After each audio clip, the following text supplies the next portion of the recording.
we tackle huge, systemic, intersectional environmental justice issues at the local level? That's today's big question, and my guest is Jacqui Patterson. Jacqui is the founder and executive director of the Chisholm Legacy Project, which helps connect Black communities that are being disproportionately impacted by the climate crisis with the resources they need to create systemic change across connected challenges. Jacqui was recently named to Time Magazine's 2024 list of Women of the Year, and she took home the Earth Award for her work. Welcome to Important, Not Important. My name is Quinn Emmett, and this is Science for people who give a shit. In our weekly conversations, I take a deep dive with an incredible human like Jacqui, who is working on the front lines of the future to build a radically better today and tomorrow. So our mission is to understand and then unfuck the future. And our goal today is to help you answer the question, what can I do? Jacqui Patterson, welcome to the show. Thank you so much for coming today, all the way from Curacao. What a hero. Thank you for having me. It's a pleasure. Absolutely. We'll see if it stays that way. I really appreciate your time. Jacqui, we like to start with one important question. It's ridiculous. I kind of can't believe I still ask this of people because it's been like 80 episodes or conversations or something like that. But instead of tell us your whole life story, because we like to move right into your current work and what you're doing, a little bit about how you got there. But really, what I want to know is, why are you vital to the survival of the species? And I encourage you to be bold and honest. And you can also have some fun with it because it's a ridiculous question. Okay. And of course, you broke up a little bit just as you were asking. I heard revival of the species. Why are you vital to the survival of the species? Yeah. Oh, okay. That's right. That's right. You heard it right. All right. I don't know about me being vital to the survival of the species. I think that the communities that we serve, the leadership of the communities that we serve is vital to the survival of the species.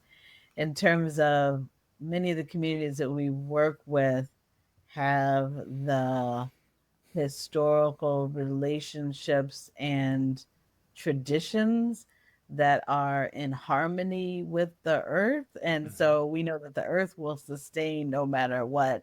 It's the species, as you say, that are really under threat if we continue to treat the earth the way that we've been treating it. And if Mother Earth continues to fight back the way she's been fighting back with all the weather and so forth. And so the communities that we work with, whether it's Black communities that have traditions of working the land in a respectful and honoring way, or the allies we work with in Indigenous communities that have just such a respect for nature and so forth, that the ways of engaging with the earth, the ways of actually living in a way that not only is in harmony with the earth, but actually mirrors earth regenerative practices and regenerative systems, is in terms of biomimicry, like really acting like the earth system, is really the way that we can all survive instead of pushing back against it, instead of harming, actually being in harmony is really the path that the communities are showing us, and we just need to follow it. And I think that's vital to the survival of the species. There we go. You nailed it. Perfect. I love that because obviously the environmental movement, plural, whatever it is, for decades now, there's obviously been informally, a lot of the save the planet thing. And of course, the nerds among us love to push off our glasses and go like, the planet's going to be fine. Like, we've mistreated it, obviously, in 1,000 different ways. It's us and the ecosystems around us that have been harmed. And obviously some very particular groups historically. So the planet's going to be okay. It's easy to remind yourself how small we are. A friend recently, this is a ridiculous example, but this weekend showed me a YouTube video of one of those, like the world's biggest container ships, just getting its absolute ass kicked by the ocean. And you're like, that's like the biggest thing we make. And the ocean's like, no, thank you. Like, doesn't matter. Nice try. Yes, it is that. Yeah, I'd love to see that video because those are the types of reminders we need. Yeah, which is just like, you can only screw around so much here before it's just like, I'm done with you. So, Jackie, I would love, again, we did a whole intro, but I would love if you could tell our listeners a little bit about Shirley Chisholm and why Ooh. she is such an inspiration for you. And we've all got, hopefully a legion of those that we try to live up to and measure ourselves by. But you really formalized that. Tell me Yeah. a little bit about that before we get going. Yeah, thank you for asking. First, on a very, like, I admired her spirit, her ability to kind of to push forward even in the face of opposition, to be focused and to be very principled in a time when people were encouraging her to compromise those principles. Mm-hmm. And then on a personal level, I appreciated some of our commonalities in terms of being born to Caribbean parents. My dad was Jamaican and Mm-hmm. her parents were from Guyana and Barbados. Her be starting off as a school teacher, which is what I also started off as a school teacher, and then her just continuing to see these connections and needing and starting to work at the systems level and really engaging around community change and being community driven from the very beginning. And that then certainly in the work that we were doing at the NAACP, where these polluters and other corporate entities were always trying to co-opt our communities in Mm-hmm. different ways and push them to do things that were out of the principles, out of their self-interest and so forth.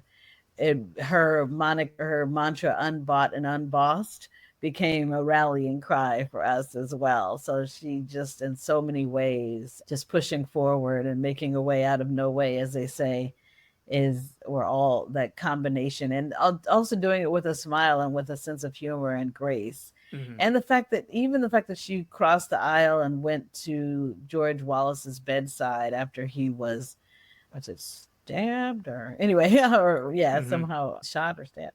Anyway, really just that kind of spirit of grace and love that Mm-hmm. crossed political lines, I thought was also something that was inspiring to me. So all of that whole package of love, of determination, of fierce commitment to principle, and then also some of the personal aspects for all the reasons why she became the legacy that we wanted and whose footsteps we wanted to walk. So Yeah, I mean, again, this is both the easiest thing for me to possibly say and the easiest understatement to ever make, but it cannot have ooh, been easy to be the first African American woman in Congress.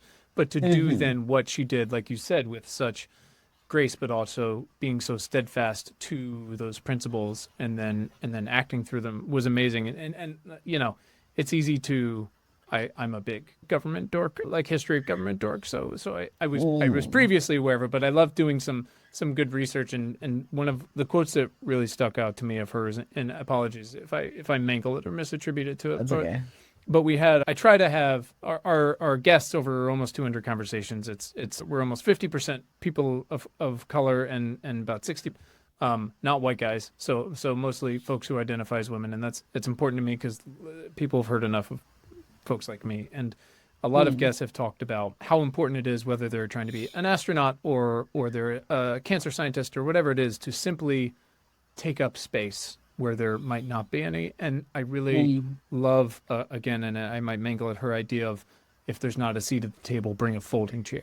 Yeah. Is that Mm-hmm. correct? Am I getting that right? Yes, and in fact, I almost called our organization the Folding Chair Initiative instead, Oh, that'd be because awesome. that really is that's I'm so glad you brought that up, because like it's so kind of ingrained that I it's such a given that I fail to say it sometimes.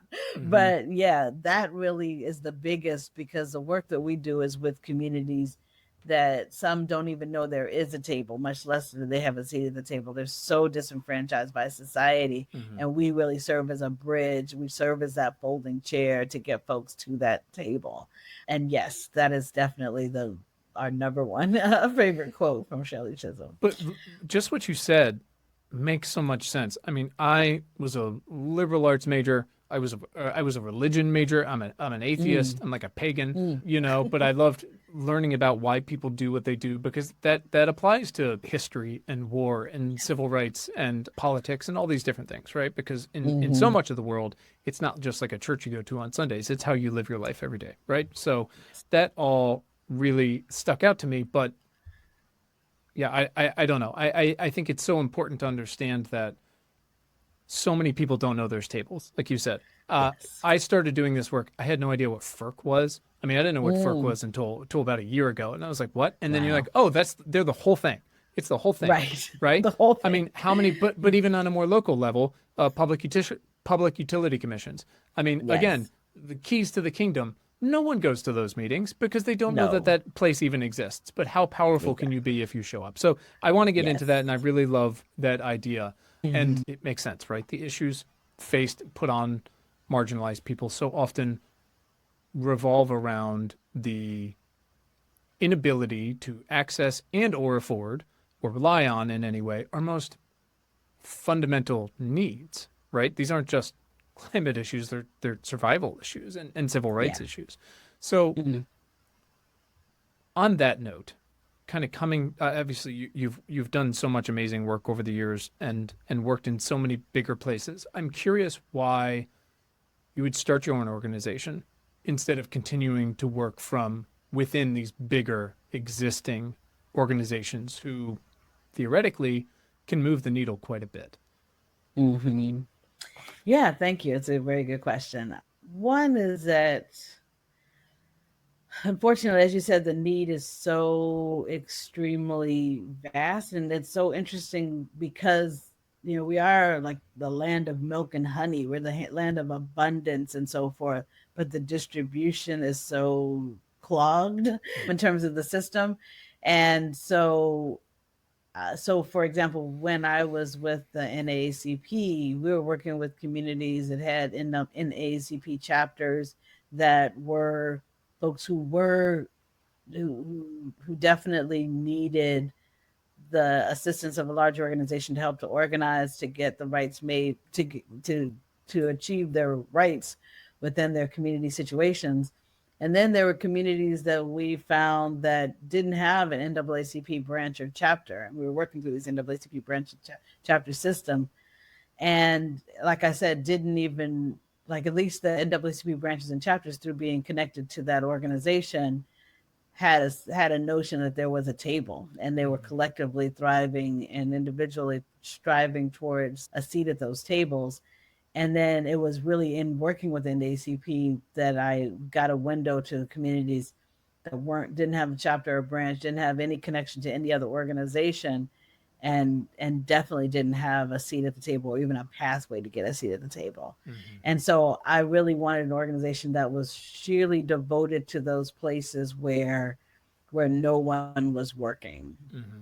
and to have that be our sole focus, and really to say, to really work ourselves out of a job, because once we've created those pathways for all those organizations, and that's literally the reason that we exist. And Mm-hmm. so from there, we should hopefully work ourselves into being our mission into being obsolete. That's the Sure. idea. Mm-hmm. I've talked to so many incredible people who have that same idea, and obviously that is sort of an underlying ethos, I guess, under the best organizations, right? Whether it's against malaria, or one of the organizations I love is Alex's Lemonade Stand, and they fund Oh pediatric yes, cancer research because they get yes, such I a know small them. amount.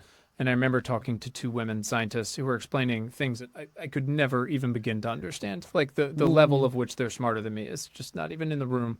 Um, Mm-hmm. and they were like, we don't want to have to do this work. We hopefully Mm-hmm. we are able to unlock things that make it so kids don't get cancer. Like what it's not even a question, or that at least they're Yes. treatable quickly. Like that's what we should do. And it's funny because it turns out our organization exists as much as possible to help people answer this question: what can I do?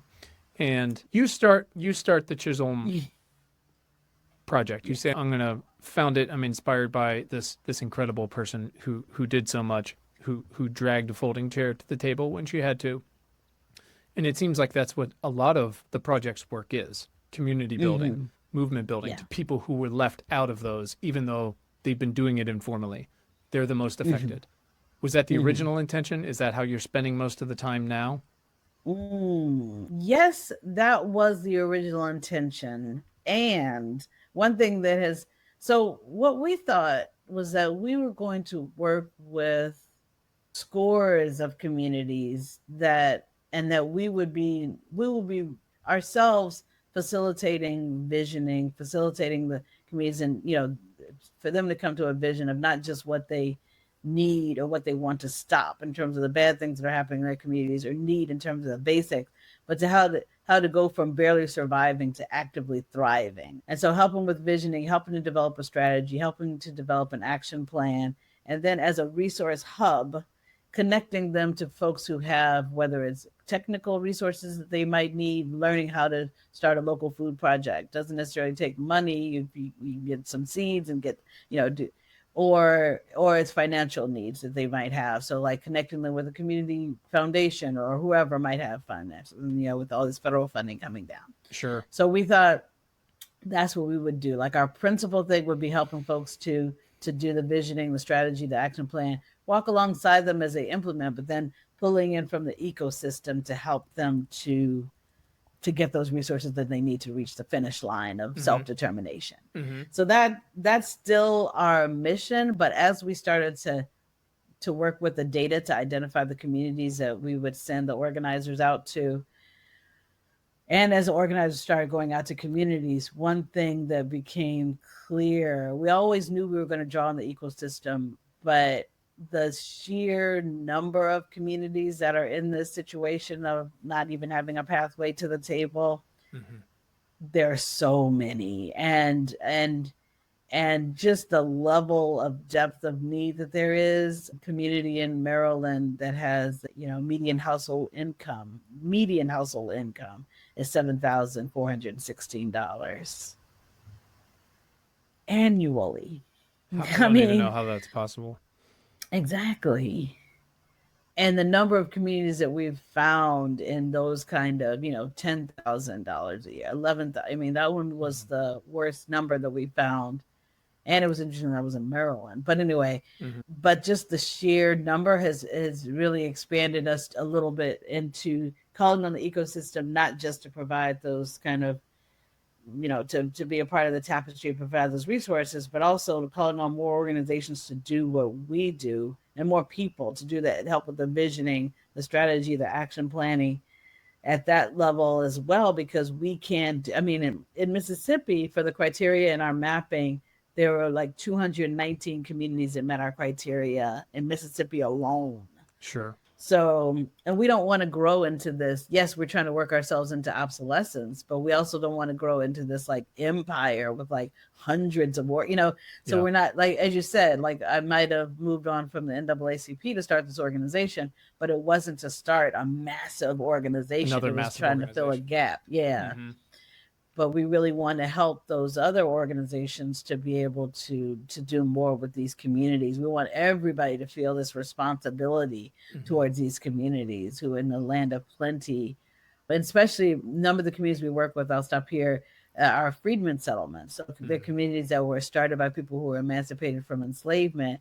And so some of the communities that are in the worst circumstances in terms of lack of water, lack of this, lack of that, are the communities whose enslaved labor built the infrastructure of this nation. Sure. And so we really want folks to feel a collective obligation to support these communities in reaching self-determination.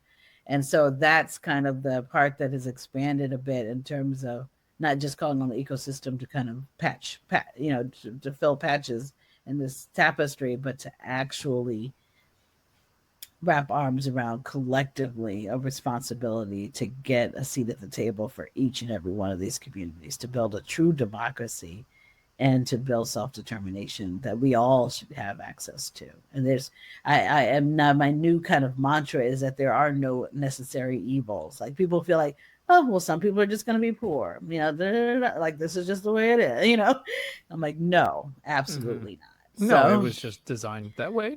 We can we can make different choices. Exactly. Now, I love that because there's a lot of self-awareness there, right? Hey, I came from these big organizations. It seems like doing the math, I might need to become one, but we don't really want to do that. We also want to become obsolete. There's its own systemic problem there. And I was really excited then to in my research, which I promise it sounds stalky. It's not. It's like, to discover policies for the people. Oh, Because yes. one of the things we're really excited about here is looking at state and local policies that address these fundamental needs to secure and then lift up this baseline for people who should never have their water shut off, right? Who need, again, that's so far from a seat at the table, but that's where we are for a lot of these folks. And like you said, so many of them are from our most penalized and disadvantaged communities going back a very long, I'm calling you from Colonial Williamsburg, So I was really excited to see policies for the people. I mean, these are water billing systems, right? You've got worker collectives. You've got, I think I saw just transitions away from coal, which again, systemic, that benefits everyone, not just the coal workers, right? It improves the air quality, which improves education, which, all of these different things. And so again, they are intersectional because they have to be. So talk to me about how we got to policies for the people. And then I guess, what does your team look for in these state and local policies? What is most repeatable? What is most problematic? Basically, how can we keep extending these so that they can have the most effect in more places? Because obviously you guys can't do everything. That's Right. the Yes. point. So thank you. Yeah. Thank you. Yeah. So that was one thing. Policies for the people was one thing that has always been a part of our model, because we do have these 4 buckets of how we work: community building, movement support, bending the mainstream arc towards equity and justice, and Black women's well-being, because I can get into all that. But with policies for the people, we actually were originally going to call it BALIC, which was a play on ALEC, the American Legislative Exchange Council, and we were going to call it the Black American Legislative Equity Council or something like that. But then we thought we didn't want to name ourselves as a counterpoint to something else. We wanted to, But the idea is that, yes, we need to build community by community to get folks a seat at the table and to ensure that they have the self-determination, not only for themselves, but to play a part in the economy and in the true democracy. And we also need to simultaneously have the systems change work that actually ensures that the lid on the jar is loosened as they try to do all of that. So we lift up the places where communities have been able to come together and push for the types of policies that we need, again, not only for the well-being of communities, but for the well-being of us all, And so these communities that model the pathways that we need to take, whether it's universal basic income, and where we've seen places where they've tried that, and where after the pilot ends, the people have been thriving years later, or all the examples that you talk about. We did a report on who holds the power about the public utilities commissions and public service commissions, to really lift up that if they truly act in a democratic way, if they truly represent the interests of people, that there's ways that you can operate energy systems where people pay their bills and nobody gets cut off of the things that they need to actually survive. And so policies for the people is supposed to lift up the fact that it is possible to have the type of policies that are rooted in civil, human, and earth rights. And here's the pathway to do so. And also not only the policies themselves, but the processes that the communities have engaged in to advance those policies that are truly, that represent what true organizing, true people's leadership looks like. Yeah, so I'll stop there. But no, yes, I love that, because that's really it, right? Because when you sign up for an email, you get this little automated response. It's just, I think right now it says, what problems do you want to solve from this sort of prism we operate in? And it used to say, why are you here? And we get these incredible responses of, I don't know, someone who manages a college endowment, to a 3rd grade teacher, to a grandmother. It can be anything. But it's so often like, I don't know where to start, much less like being pulled towards 40 GoFundMes. I imagine you run into situations with so many of these communities, again, most of which I imagine you haven't even been able to reach yet, where they go, oh, there's a table. How the hell do we even get started? And you just talked about how important not just the policies are, but the processes that different communities take to get there. What have you found? Are there any I don't want to say lowest common denominators, but any like Mm, basic tenets of processes that go from, hey, there's a table, here's how we get you to at least a presence at that table. Like, hmm. what have you learned so far, and what could be applicable to more and more communities? Yeah, thank you. I to some of the things that where I've heard great work, like with in Buffalo, New York, for example, with the work of Push Buffalo, People United for Sustainable Housing, that they really went door to door. They and not just went from the beginning, but they continue to go door to door Mm-hmm. to really make sure that they are meeting people where they are literally, and then they also engage in other processes just to make sure that they are to the greatest extent possible reaching every last person. They Mm-hmm. have a high bar because you see some communities where they'll kind of use the words about community led or people led, but it's really just like a handful of folks who are doing all the things, and sometimes that's still its own brand of communities, as Margaret Mead says, never doubt that a small group of people can change the world. Indeed, that's the only thing that ever has.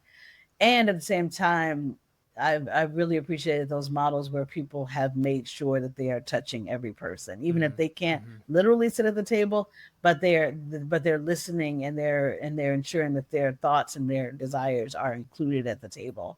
So that to me is super basic. Two is really coming together around making sure that there's multi-stakeholder engagement, not just in terms of numbers of people, but that there's really an in-depth way to ensure that whether it's returning citizens, Mm-hmm. frontline laborers, people who are differently abled and so forth, that they're not just tokenistically engaged at the table, but there's real thought around ensuring that there is that the interests are centered in what's being developed as a policy or a program and so forth. So that's been really critical as well, just like really ensuring that all segments, populations, subpopulations, and so forth are very intentionally engaged and interests are very intentionally centered. And then another thing that I've appreciated is when people come together and develop, you know, like common principles of engagement. So it's not just like how we've done this at the beginning, but they develop and iterate on principles, guiding principles for the work, so that it kind of ensures like the way that people work together, that they've all agreed on what those community agreements are, and they all are check in to make sure that they're adhering to them at every point in the process. So Mm-hmm. those have been to me some of the keys to the most successful, like, collaborative community led processes. Those are just a few illustrative examples. I love that, and I love how you talked about, and I don't think this is specifically the word used, but at least sort of a variety of those stakeholders, right? I mean, you can always Mm-hmm. tell with all the shit we've gone through with school boards in the past 4 years, how many of them just don't have any teachers on them, right? Didn't have any Yeah. teachers.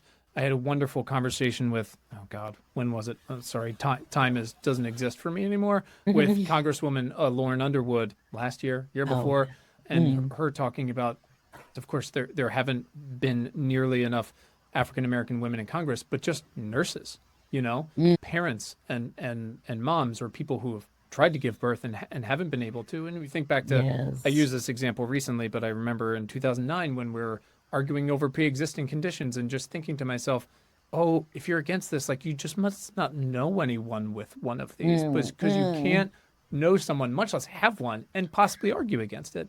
But Yes. I think about how much that must matter in these community things to think about, like, okay, no, but really, who are all the stakeholders here, Right. right? Yes. Exactly. That's exactly it. Organization started 2001. Obviously, you've been doing this forever. Since then, there's a lot of money theoretically coming down the pipes for the green banks, for Justice 40 and things like that. But it's also a little crazy out there and a little bit, there's 50 different versions of this. How has that affected your organization's work? How much are you stepping in to take some of that clarification and distribution on? Because it really is, it's great to see the numbers, but there's a lot of work to do here. So much work to do. Yeah. So I'd say there's like three key things that we've tried to do around it. One is as the maybe four. One is as things were being designed and so forth, we really tried to get in and give as much input as possible on the design. And our biggest thing was really pushing for ensuring that there's resources for unincorporated communities, for example. Mm-hmm. And they actually did end up with a carve out for that, which was great. That there is pathways that they include themselves, that there's some obligation that they include mapping in their work so that they are identifying these far-flung communities and figuring out what is their obligation to build those pathways, because it shouldn't just be these nonprofit organizations coming up and trying to do that, but Sure. there should be, we're all paying taxes, including those far-flung communities. And so they have just as much of our obligation, if not more, to those communities. And then secondly, as the monies are coming down, we've played a role on some of the grant review committees for some of the RFPs that have come out, with NOAA, with Mm-hmm. Department of Energy, and others. And in so doing, not only have we been able to have a role in evaluating some of the proposals that have come through, but we've also encouraged them to ask questions differently and to be more so not don't just kind of, if someone says environmental justice over and over again, or says disadvantaged communities over and over again, but yet beyond kind of repeating the words, like it's not really showing up substantively in how they're actually designing their programs. Or when they talked about, kind of sub granting, one of the entities in one of the proposals I looked at that they were planning a sub grant to was actually the part of one of the big fossil fuel conglomerates in the South. Like an actual company was listed as, and so again, and other people might not even know that, like might even like look to even recognize that, because Sure. I was the Totally. only one who said that out of all the Sure. people who were reviewing. And so those kind of things, being a part of the grant review as monies get out the door. And then also, so now we are playing a role as monies are being received by different folks. With a couple of the entities, we're playing a role of like helping to identify the communities, now that the money's out there, saying, don't forget about this community in this Sure. place. And so really doing that mapping that we had called on the feds to do, of the communities, and then finally mapping all of these entities that are getting the money so that we can, as ourselves, as we're engaging with communities, we know which tic tac or which all these different entities. We can again serve as that bridge or that folding chair to get them to the table, Sure. and really call upon that tic tac to say, here's the way that you need to be serving those communities. So really acting as a true intermediary between the holders of these resources and the communities that need them. So the very last thing is that we're also saying, okay, we know that these monies and even the systems of delivery of the money are still rooted in a system that's been designed to oppress. And so how do we ensure that we don't become like those lottery winners who blow through the money, but it doesn't actually appreciably change their lives in an ongoing way? We just hear story after story. Like, how do we actually use these monies to transform the system in a very deliberate way? So it's not just about getting more money to certain places. It's actually ensuring that money is utilized in a way that system's changing as much as possible, with acting within the very system that Sure. that we're trying to in some ways dismantle. So And then no, but that it's a small amount of work. Good news. Oh my God. It's you can't stop running, right? Isn't that the fortunate and unfortunate idea? I've stumbled on this phrase I kind of use. Everyone always talks about, compound interest is like the greatest thing. It's like, so we think about compound action here, which is how did we get as much progress as we have, right? Children live so much longer than they ever have. Infectious diseases are way down. We wash our hands now. That's a real win. All these things, voting rights, civil rights, all these different things. But it took decades and centuries. It took everyone participating. It not just the most marginalized groups, intentionally marginalized groups, but it's also really precarious, isn't it? I wrote this whole thing about I'm a nerd. You may have noticed that J.R.R. Tolkien, the author of Lord of the Rings, he wrote this piece about someone said, is this or did they lose in the end? Like what happens here basically because so much of it came from his experiences in World War One, which were not great. And he wrote this piece about the long defeat. Like are we constantly fighting the long defeat and why we can't stop fighting? And it is because it turns out with, for example, a Supreme Court like ours, so much progress can be taken away so quickly, no matter how many hours and how much time and how many people have put into it. So we have to keep showing up, which is what I try to tell my kids all the time. And so, again, we try to help people answer the question, what can I do? And so I would love if you could talk me through how we can help so that we can keep reinforcing the progress, knowing that it can inadvertently be taken away, but also very purposefully be taken away because look, I try not to focus on it too much, but there are bad guys out there. There always have been, and there still are. Like you said, a fossil fuel company that slips its way into money for green banks or what have you, which is completely insane. So what are some of the most successful actions and platforms that we can support? Where do you and your group need the most? What can people do specifically to help you in again, a job where you never get to stop running, which a lot of pros and cons there. Yeah, thank you. Yeah, I mean, wow. It's such a big question, but yet there's such simple things that folks can do, like that have outsized impact. So, for example, when we talk about like getting folks to the table, I really hope that folks can see that it's both altruism, but it's also that having a true democracy benefits us all. I mean, that there was a poll that was done recently around one of the elections, and everyone agreed that the outsized influence of money in politics is a problem. Like everyone agreed with that across the aisle.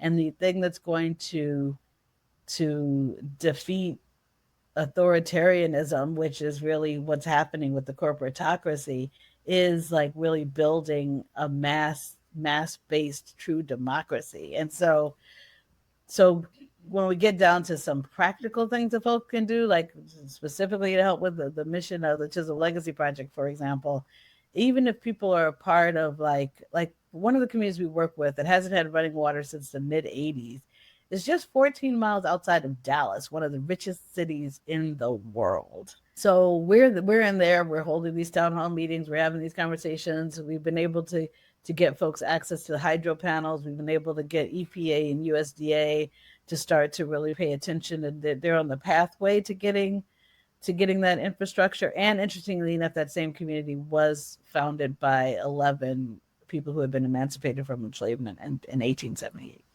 And so, but if we had like for every one of those communities, like whether it's a church group from Dallas, for example, that was willing to go out to that community, let's say one Saturday a month and we have a little guidebook on how you do the visioning, how you do the action planning and so forth. And then we're there to help to connect folks to resources that they need. Like given that, like I said, there's 219 communities in Mississippi alone, even the organizations that we're trying to call upon to do it, there's still kind of this bit of a scarcity mindset. So we need us all whether you're part of a sorority or a church or a community group or a mosque or whatever, kind of to be able to like say, oh, I will work with that community, to step up and say that they can, because it's not like you don't have to be a professional organizer, you don't have to be a professional anything. We have the things that we can help folks to be able to do that work.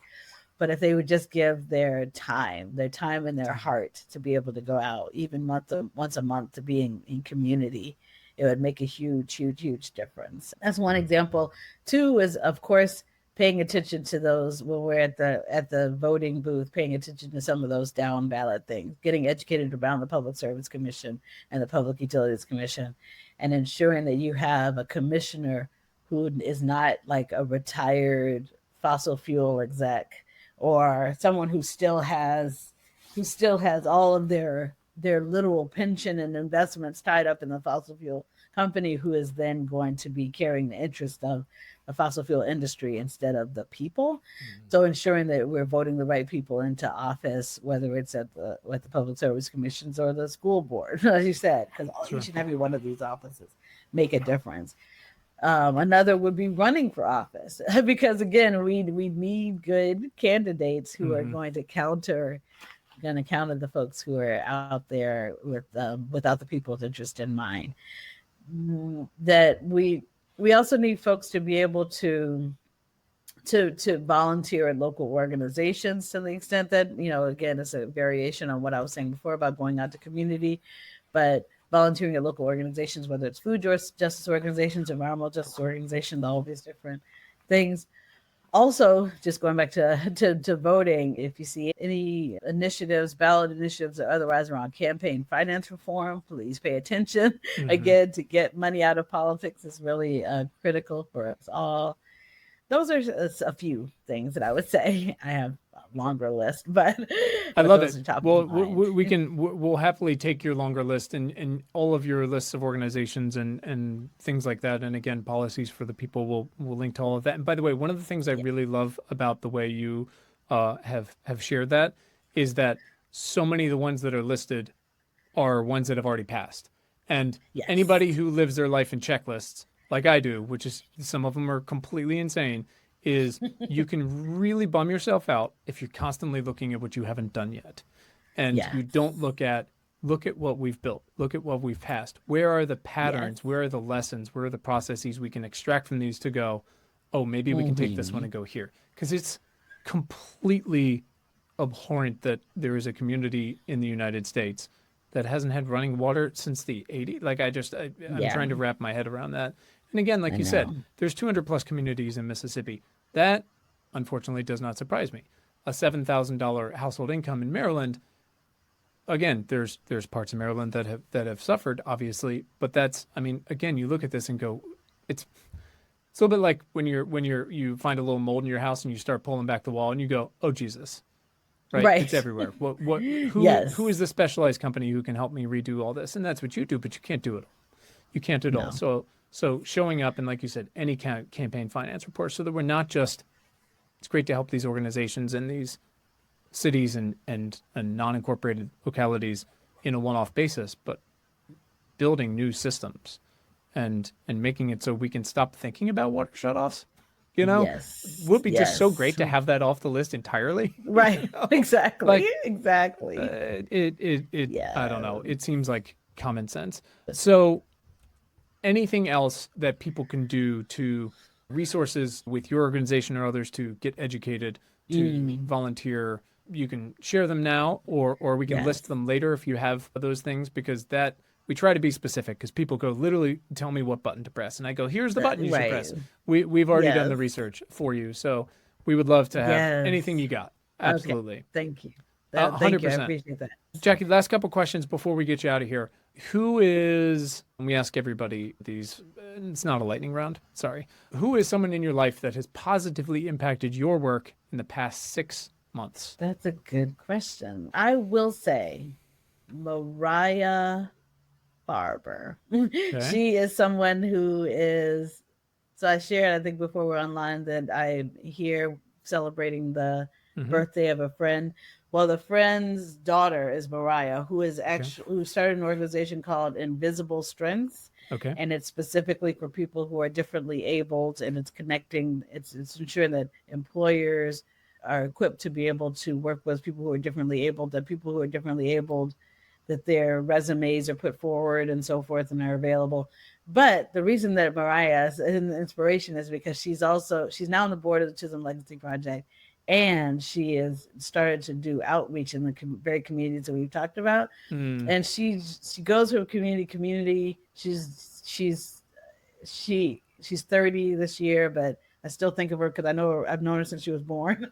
But she sends back these pictures and stories, and she just has such a generous and warm and loving spirit. And every community she goes to, she's invited to the cookouts, she's invited to the churches, she's invited mm-hmm. to the city town hall meetings, And it just like she really is embodying the fact that if you just go with an open heart, the communities will welcome you in. And she really is serving as that folding chair for those communities with that, with nothing but like an open and loving heart. She hasn't necessarily been a community organizer before, but she just goes, and because these communities aren't communities where we can get an email address or a phone number in advance. Sure. So she just is walking in cold. We just give her a list and she walks in cold. That's incredible. And makes magic just with the beauty of her open spirit.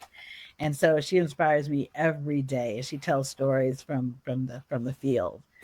Yeah. That's amazing. Thank you for sharing her story and her inspiration. It really is the people who don't want to be emperor that should be emperor for at least like a day, right? They're just like, no, really, what would you do?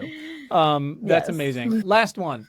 In all of your free time, what is a book you've read in the past year that has changed you in some way? Changed your thinking, opened your idea to something else? It could be fiction, could be nonfiction, could be a coloring book. I don't really care, but our readers love hearing about it. Okay, long story short, there's a author, Nora Roberts, and I can't remember the name of this book series that she wrote now, and I feel sorry about that. But anyone can find it pretty easily. That's why we're not doing this live. Come on. Yes, yes.